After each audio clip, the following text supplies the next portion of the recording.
Hello, hello. Welcome to Healthy Perspectives, a podcast that takes on current cultural and social issues through a clinical lens.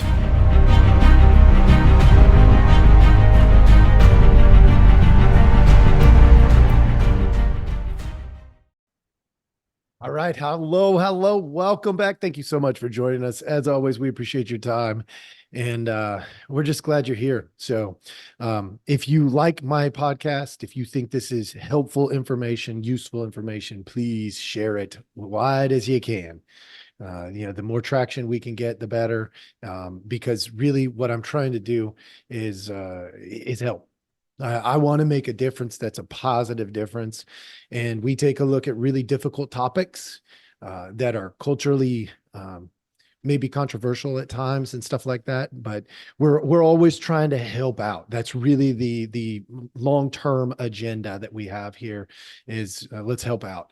Obviously, we would love to be able to have it pay for itself at some point. As of right now, it's not even close, but your help can do that. So follow us on all the different platforms and stuff like that. I'm going to propose to you that we need a little bit more boring in our world. And not because my podcast is boring, although I've heard that sometimes it kind of is. Why is it boring? Because we here at Healthy Perspectives are not about snapshots and sound bites. Although we did do a test of shorts because, we're trying to get some traction. And unfortunately, when we talk about the shorts, we get a whole lot more viewership. I'm going to show that to you, not my shorts, but I'm going to show you what part of the problem is when it comes to snapshots and sound bites. Because it's pretty clear when we step back and we look at our own patterns that we are failing miserably in this particular category, like terribly. And I don't want you to fail. I don't want to be a failure. But it's very easy to get caught up in snapshots and sound bites. By the end of this, I hopefully will be able to, actually even say the words. So what I'm going to do is those of you who are following on Rumble or YouTube, you're going to be able to see this, but I'm going to show you something that I started going down the path of. And I thought, you know what? I should probably just do this with everybody. So in this particular one, I went to shorts. So I wanted to, you can see if you're following along, you can see at the top, there's there's shorts, videos, unwatched, such and such, these flags up at the top. Now in there, it is, I put in shorts because they weren't just popping on my flag, which YouTube has these different algorithms that make certain flags show up. And I'll show you. Matter of fact, I'll just show you real quick right now. If you see, it switched over. And at the top of this, the flags are totally different. And then if you go to the top of this one, similar but different.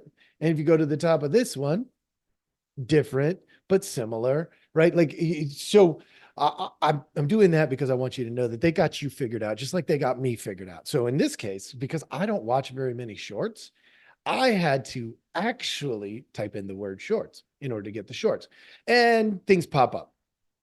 1 month ago, there was a short. Shorts are going to be 60 seconds or less, I believe is the requirement. A 17-second short that has been viewed in 1 month over 248 million times. Okay. There's, and I go down to the next one. It's sponsored, so you can't see the stats. 3 weeks ago, 6.3 million views. 4 days ago, 2.1 million views. And so it goes, right? 3 months ago, 1.5 million views. And you think, okay, that's a lot of views. People also watched 27,000 views. That's something that came out 1 hour ago. 57,000 views of something that came out 10 hours ago. 2.3 thousand views, something that came out 53 minutes ago. So, all these shorts. Now, I don't know, like, obviously this one at the top now is political. You can tell just because it's a politician, but I don't know what it's about. I haven't watched these. Popular Today, 94 million views. Now, keeping those numbers in perspective, let's take a look at when we go to the news category, right? And we notice that the videos, let's just start with the length of the videos real quick. Then the videos, 6 minutes, 9 minutes, 5 minutes. Okay, so these aren't even particularly long. 17 minutes, that's a little longer. And so it goes. 8 minutes, 40 seconds. I mean, that ones are short. 11 minutes, 10 minutes, 10 minutes. I'm showing you this because I want to point out the time, but more importantly, a day ago, 173,000 views. One day ago. That seems like, relatively comparable. A day ago, 14,000 views. 10 hours ago, 99,000 views. And we're like, But if we just keep going through this list, you don't have to be an algorithm or have their algorithm to figure out 1.8 million views in 6 days. Compare it straight across. That one that was at the very top. Let's just go to it. 248 million views in a month. Now you're probably going, well, that's because it's short. It's easy to watch. Unfortunately, it also means there's probably a lot of reclicks. People watch the short stuff over and over, which means snapshots and sound bites are actually dominating your attention. That's frightening. Okay, so let's just look. I mean, I'm doing this with you. All right, so 17 seconds. I'm going to do some basic math. If we had 17 seconds times 248 million views, so we've got 248 times 17 is 4,216. And now add all the zeros, and you've got yourself, 42. 421 million seconds or something like, I think that was right. I'm trying to do it while I'm talking, so I apologize if my numbers are not perfect, but hang in there with me. That's a lot of time. Divide that by what? Anybody? 60. That means 70 million minutes divided by 60 is 1.17 million hours. I believe I got that right. Okay. Needless to say, that is a lot of friggin' time.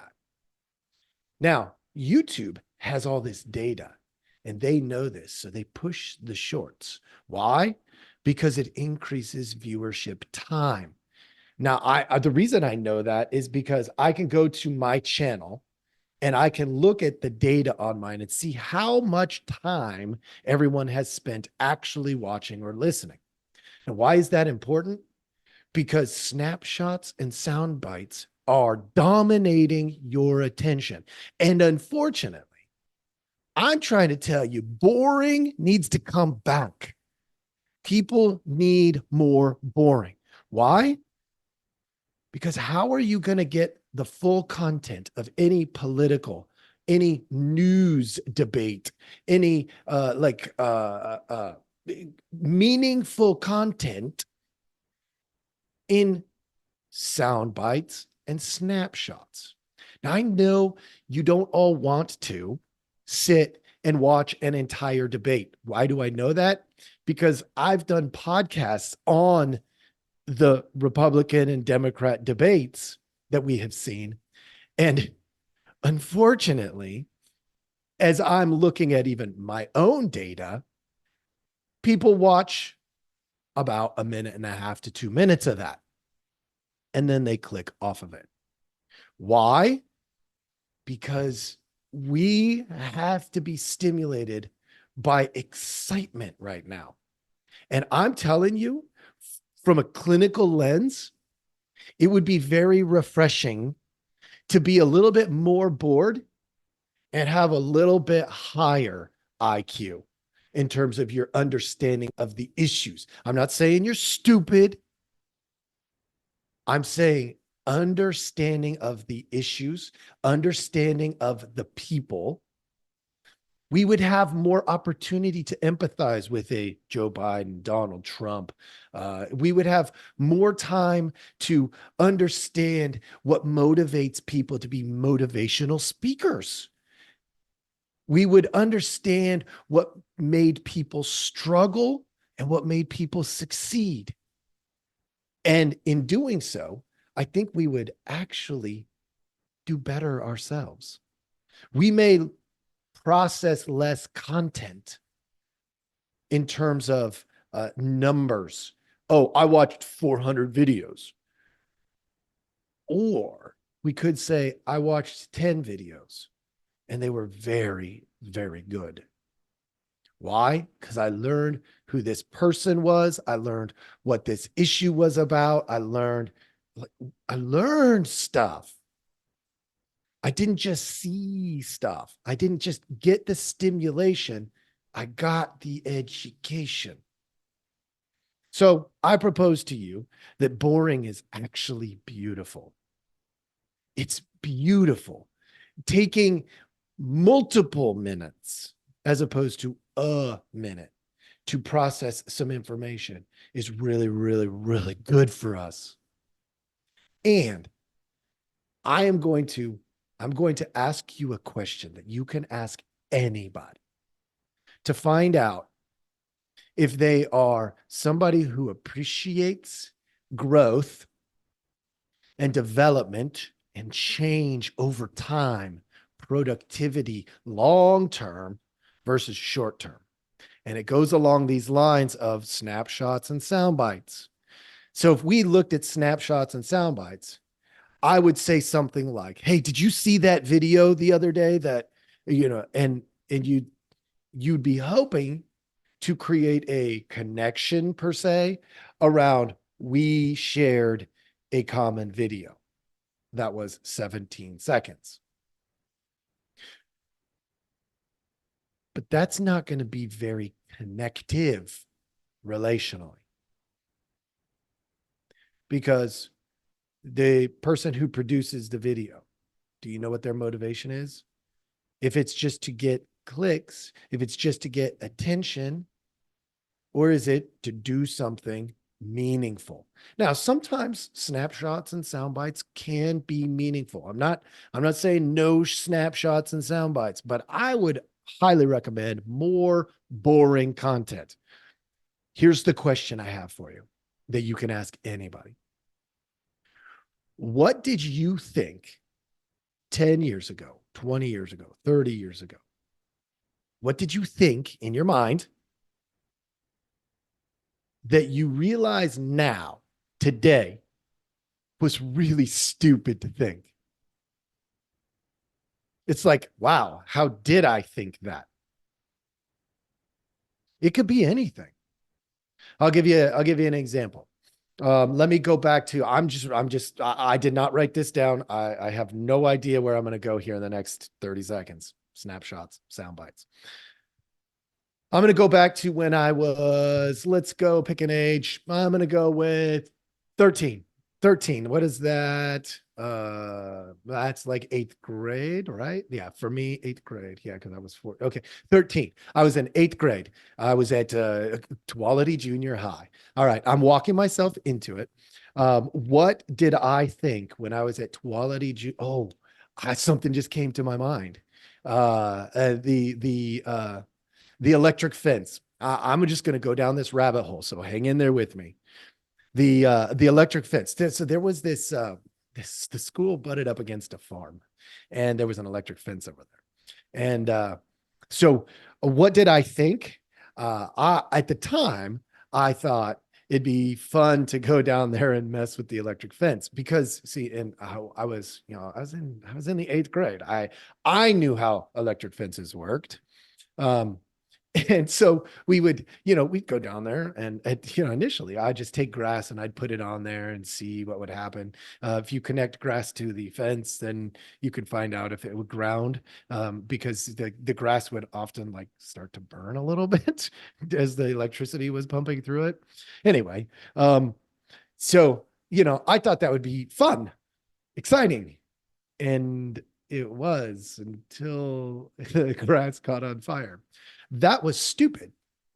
No, no harm came of it.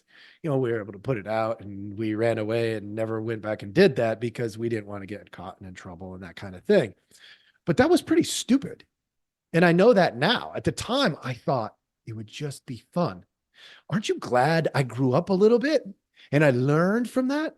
All right, let's go back. I'll give you one more example. Let's go back just 10 years. What am I? I'm like 45, so 35. 10 years ago, 24, 14. Okay. So, oh, this is a dumb one, folks. So hang in there with me. Please don't judge me too hard. All right. Because I'm trying to help you understand the snapshot sound bites thing. By the way, chances are this is going to turn into a stupid snapshot or sound bite. Whatever. I'm going to give it to you anyway, because I'm teaching the concept and hoping that this helps somebody out there grow and get better and stronger and smarter and all that stuff. But in 2014 or thereabouts, I was working in a residential program for at-risk youth, teens that were struggling with mental health issues. And I thought that pranks were completely harmless because generally speaking, if you're careful, you can do pranks that are relatively harmless or completely harmless. Well, one night we decided, I was the safety observer. I was like, I'm a counselor. I'm going to go ahead and I'm just going to make sure it stays safe. And I put in all of these safety precautions. And in terms of physical safety, there was 100% physical safety the entire time. Nobody was in any physical danger ever. I made sure of that. I thought I had taken appropriate precautions for the emotional risks as well. But naive, younger version of me in my mid-30s, not as bright as I should have been, did not take into account that someone in that room might have had a nighttime trauma. Right? We were working with all kinds of things. It just as easily could have gone the other way and nobody had had any nighttime trauma and it wasn't a big deal. And it would have been an entertaining, fun little, event. But we tried to scare some people at night with sounds outside of where they were located. So outside their building, we weren't like being, creepers and stuff. We weren't looking at them while they were, half clothed or anything like that. It was purely to create this sensation of what is that? What is that sound? And so there was like scratching on walls, your stupid like horror show kind of things that really, like, it was really supposed to be completely harmless. I spent the next day and a half, making that one right because frankly, I thought it was harmless and it was stupid. I wouldn't do that again today. I learned from it. I grew from it. Should I have done that at that point in time? Probably not. Did I have any intention of harming anybody? Absolutely not. But my intentions didn't matter. There were people who were scared. And I participated in being the cause of that, which is kind of messed up when you're dealing with kids who have struggles with mental health issues. And I knew that. And so I did go way out of my way to reconcile with the individuals that it impacted. And they, they at least outwardly expressed that they were, that they understood I meant no harm. They understood that it wasn't real, in terms of the fear, but the fear inside of them was real and all that stuff. And we worked through it because I realized I had messed up. And mistakes happen. Let's be real. So the question you should ask any politician, you should ask any person that you encounter is like, what have you learned in the last 5 years? What lessons can I learn from you because you learned? Why did you change your mind from one idea to another idea? Is it because you lied to me back there? Probably not. It's probably because I didn't know something back there and now I do. Does that make sense, folks? I'm trying to help you out here. The idea is this question is a boring question. And we could use a little more boredom. Wouldn't it be nice to sit down and with a politician, somebody who is your designated leader person, and say, give me an example of something in politics that you thought 5 years ago that today you realize is foolish, naive. And they actually answered it. They told you, oh, back here, I thought this and I made these mistakes. But today, because of learning this thing and this thing and this thing and this thing, I am being transformed into a better version of me. And the reality is I would have handled those pretty differently had I known, but I didn't know. And now I do. So I handle those kinds of things differently. Whoa, what a novelty. Growth being important in the conversation. I know it's boring, folks. Couldn't we all use a little bit more boredom if that's what it is? I hope that this challenges you. I hope that you look at your consumption of content a little bit differently. And I hope that you will consume more of my content. Why? Because it's probably boring. Because it's generally pretty reasonable. It's generally about helping people, about growing people, which I know isn't exciting, but we could use a little bit more boredom. I hope this helps. Thank you so much for joining us, and I hope you have a wonderful weekend.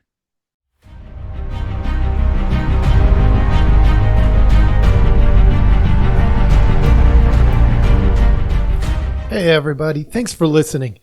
We appreciate our audience a lot, so we give you some simple ways to track us down. Please like, subscribe, and follow all the podcasts on different platforms, but you can also email us at healthyperspectives@protonmail.com, or you can check out our website at healthy-perspectives.com/podcast. It's a backward slash. So if you want to go to our landing page, if you go to healthy-perspectives.com, you'll still find us. You just got to click on the podcast button. Thank you so much.